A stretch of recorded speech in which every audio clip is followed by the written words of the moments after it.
Hello guys, welcome back to the channel. In this today's tutorial, I'll be showing you how to disable editing on Google Sheets mobile. So guys, first of all, go to your Google Sheets application on your phone.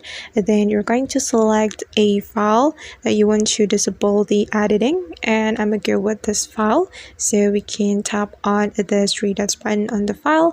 Then there will be several options for us. And we're going to select the manage access. Okay, and you have to wait for a moment. Alright guys, and as you can see that I have shared this Google Sheets file to some users, and for the general access, anyone on the internet with the link can edit this Google Sheets file. So we're going to change the general access to disable the editing. We can tap on change, then we can click on anyone with the link and select restricted.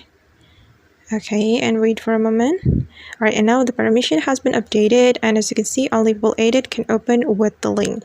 And to disable the editing for the users who have added to our Google Sheets file, we can just remove them. We can tap on the account, then tap on remove.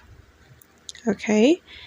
And for the second user or the second account, we can tap on it, then click on remove.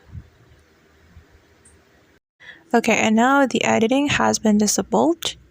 And that's how we can disable editing on Google Sheets mobile. I hope this tutorial will be helpful for you. Thank you so much for watching and see you on the next video.